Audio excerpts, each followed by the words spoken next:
What's up, everybody? Welcome back to another segment on my top 5.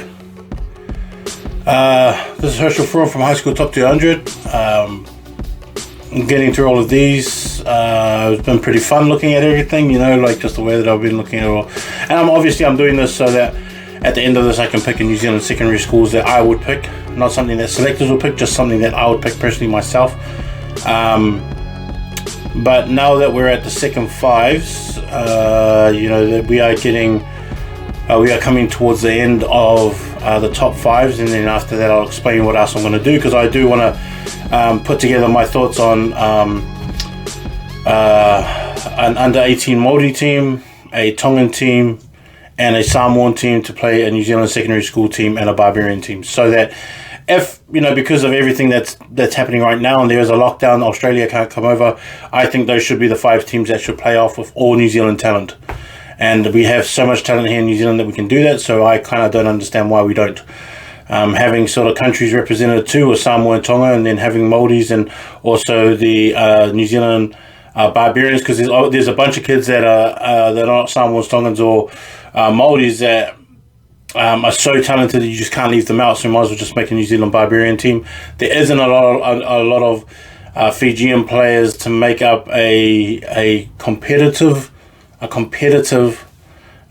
team as a whole of Fijians, but mix them in with the European kids or the Kiwi kids that are here too, then it'll be fine.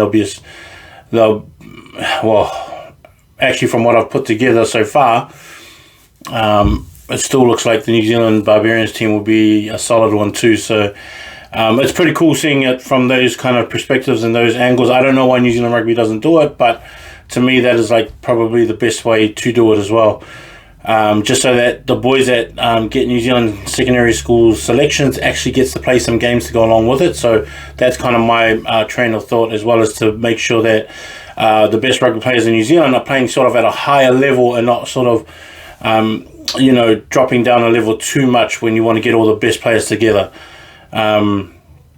Obviously, you'll have the under 18s regional teams like the Crusaders, the Chiefs, Blues, Highlanders, all of that kind of stuff. But when you start mixing those up together and getting all these different ones, I think that's even more better selection of players as well. But to start this off, especially with the second fives, my top 5 is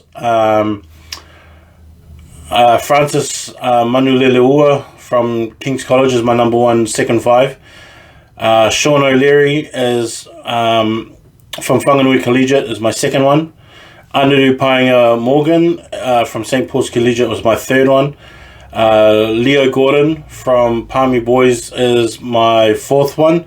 And Yeti Campbell from Scots College is my 5th one. As you notice, there are 2 Year 12s in there.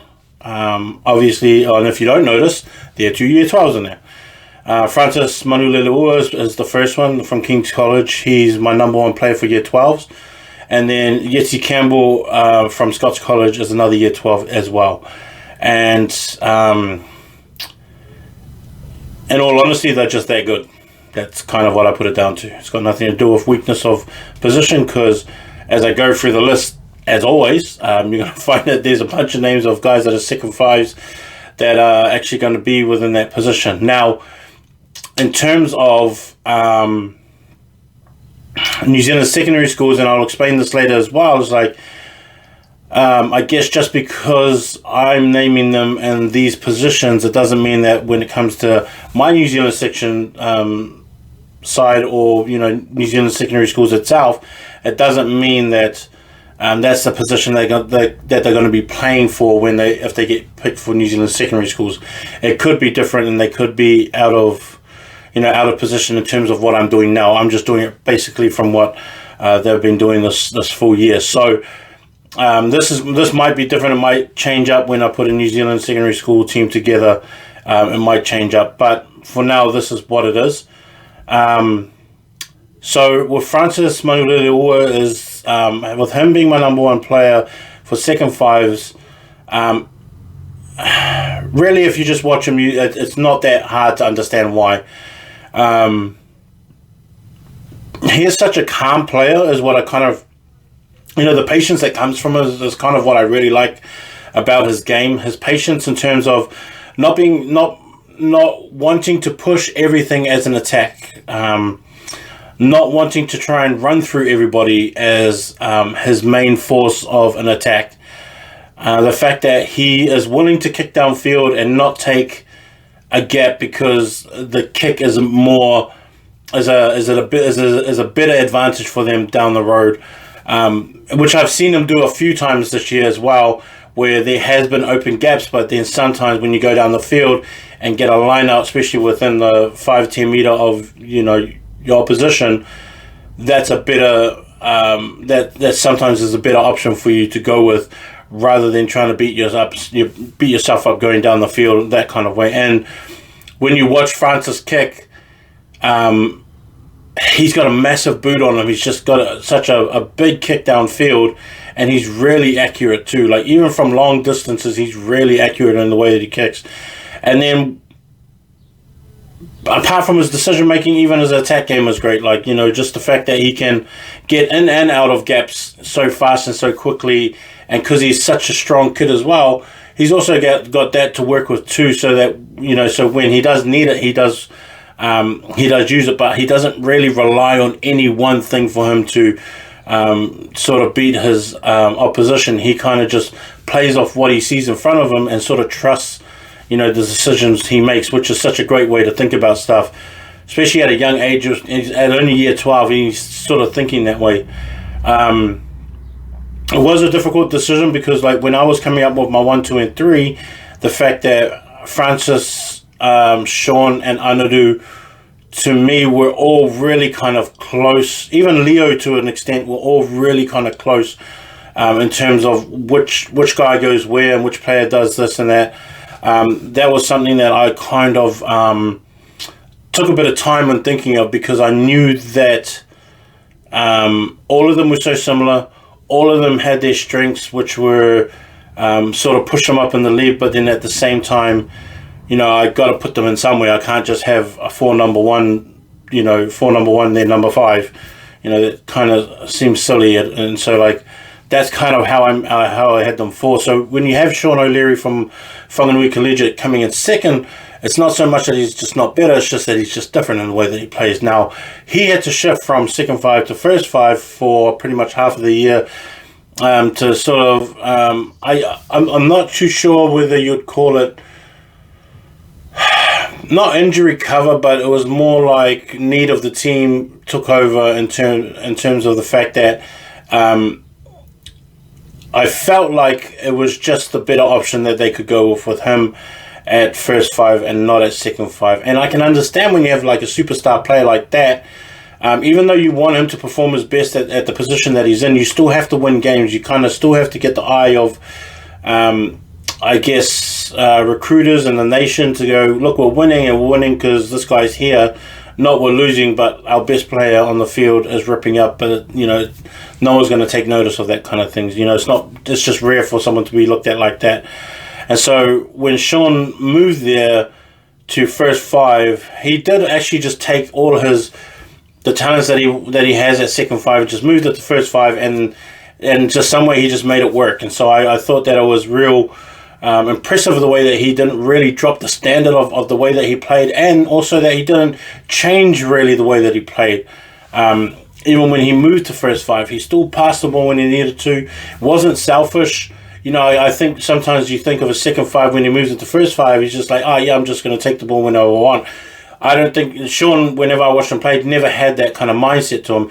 Because he had a really good kicking game. He did pass the ball a lot. He did think about the fact that he has got support out wide, and a good midfield and wing fullback situation that he could go with, as well as that they had a really good forward pack that sort of set the tone for him to be able to give him that time. And I think a lot of that does go towards the forward pack and sort of giving him that time and opportunity to make the right decisions for his backline and for the team, because when he started to take over, he did take over a lot.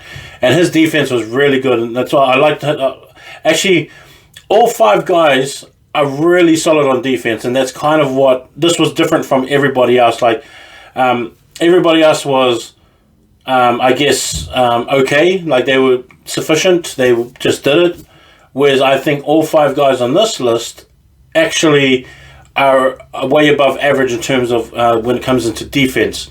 And so, for me, all these guys kind of ticked off the boxes with that. Even when you have someone like Anu Painga Morgan in a second 5, who's my number 3 spot for St. Paul's Collegiate, even when you watch him play defense and you watch the way that he hits, and because he's a bigger guy, all of these guys have actually got a lot of height on them. None of them are like these short, stocky fellas.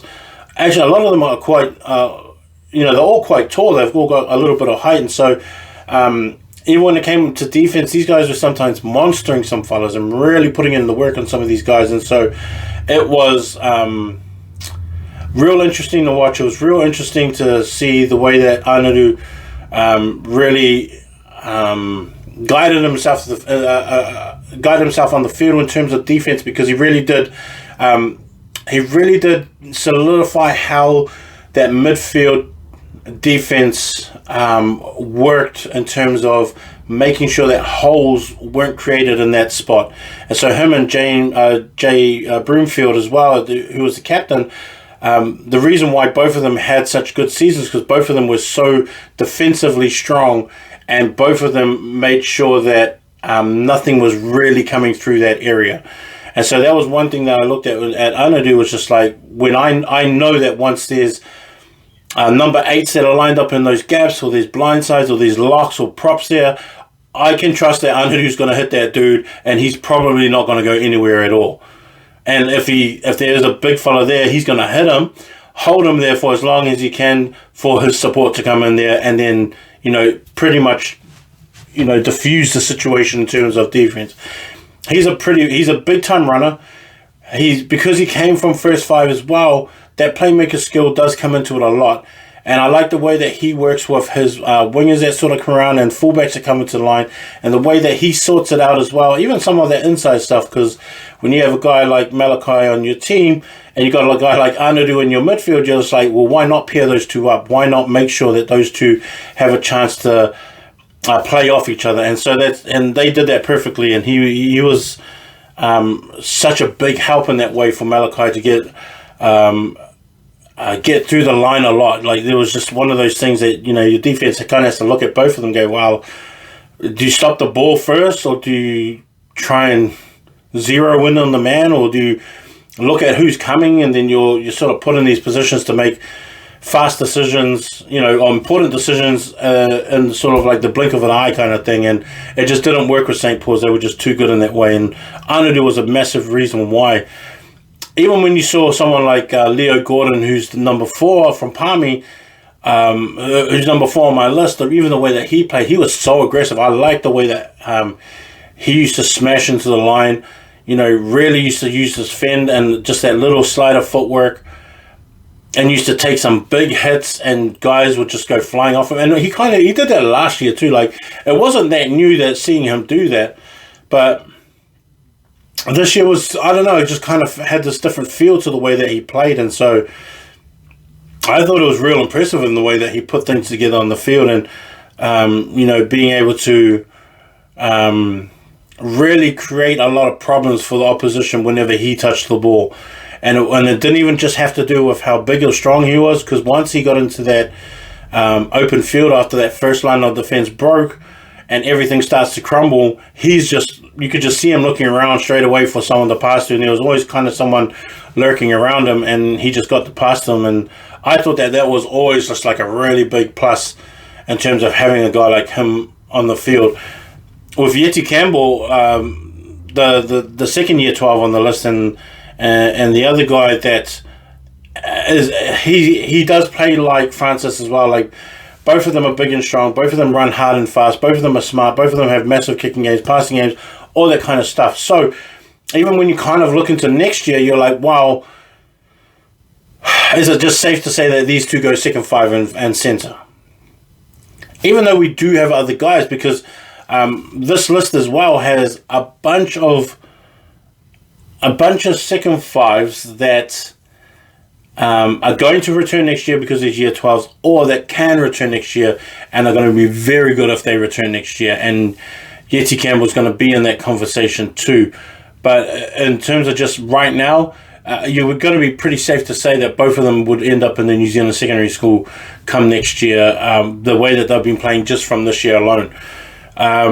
And Yeti Campbell is a massive reason why Scots is that good this year. Even with his injury at the beginning of the year, I thought might be hard on the team. And, they might struggle a little bit. But when he came back, man, he pretty much just stood up straight away and just did what he did. Just did everything that he did this year. He just did it and just didn't worry about anything else. Didn't look like his injuries were bothering him at all or anything like that. And I just couldn't leave him out of that top 5. He was just such a good player. The other one, from that top 5,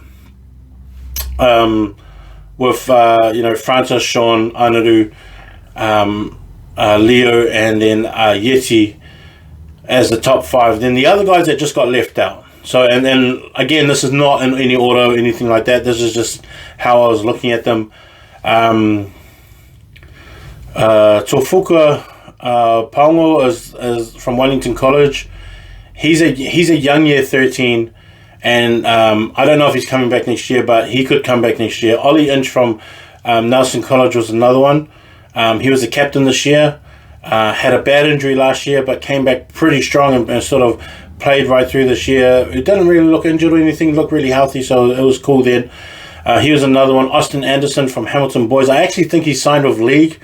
I don't even know if he signed with Rugby. I think he's already signed with League, but he's another one that I liked from Hamilton Boys. Changed his game a bit. It was cool seeing him closer to the action at second 5. Emmanuel Solomona is a year 12 that I had to kind of leave out too, and he's the other one that I liked. He's converted from number 8 to second 5 this year. He just needs to drop a little bit of weight and not look like so much like a number 8. And once he starts, because his passing game just kills everybody. His passing game is on point and accurate, and it's not like accurate in terms of just a normal pass from here to there. He can skip 2 people and be accurate, and then find that guy on the edge rushing. Like, that's how he is there. He's already big and strong, so guys find it hard to tackle him. But if he picked up that quickness and footwork and then could just blow past guys, he will jump. I think he would jump Francis and Yeti because of sheer size and strength that he has just coming along with that. Ben Puku is the other one from King's High School, moving from first 5 to second 5. I still think he kept the same skill set and really did make a difference to that team whenever he was on the field. Captain Regan Atamu from Manurewa High School. He was another one that I really liked, and he's such a skillful player. He's one of those guys as well that I think he can actually play every position in the back line. I can think he can play from halfback to fullback. He can play all of them. Just that skillful and talented. Lino Tauti from St. Andrews. One of those ball-wrecking kind of guys and those big hitters, just those solid guys that hit. He was there. John Hodua is the other one from Rotorua Boys High School, who is a young year 13, and he can come back next year as well for Rotorua Boys. And so it's going to be interesting with Fuka and John to see if them as young year 13s will come back next year, and just to see. I mean, it's going to be cool to see like just talent like that play amongst their their own age group kind of thing. Now, the year 12s, I've already mentioned, obviously, Francis, Yeti, and then Emmanuel. The other ones to look out for, Xavier Harris from Kelston Boys. Matt Stewart, who's a big-time player that I really, really liked this year and who changed my mind a lot. Matt Stewart from Tauranga Boys College. Elliot Prendergast, who's another one that I really like from St. Bede's. Kelly Tangiwai Scott from St. Bernard's College. He's the kid with the big kid with the big afro on the field, and I think it's funny that he's that huge and that fast that you sort of focus so much on making sure that you hit him hard because he runs like that, and then his passing game just destroys you. Because you just don't know, you just don't expect him to have that kind of game, but he's just such a smart player and just really, really good with the playmaking. Kaitiaki Broughton is another one from Napier Boys High School to keep an eye out on. Jack O'Brien is another one from St. John's College here in Hamilton. He's a first 5, second 5, but seeing him play second 5 this year, I actually think that's his position. He's pretty tall. He's a tall kid as well. Really strong as well, and that's that passing game and that extra playmaking game in that top position is, to me, is really valuable. And then you got Kester Silva from Old Eddie College as another one that I really, really like, and just the way that he plays. And so those are the guys that and all the second 5s that you should probably keep an eye out for next year. Just guys that are highly ranked on the list right now. And yeah, just have a think about that. Let me know what you guys think and feel about my about my selections for top 5. I don't know what your top selections are, but let me know what you think, because I really love the comments that everybody's been sending. All the different contrasts and ways of thinking about different players and the way that they play and what they offer. It's always good hearing that kind of stuff to educate myself a little bit more on how guys are, and seeing guys in different kind of situations and seeing the game different from other people's perspectives and what their opinions are too. So let me know what you think. Like, share, comment, subscribe, all that kind of stuff. And then keep an eye out for my census coming up tomorrow as well. Ready? Peace.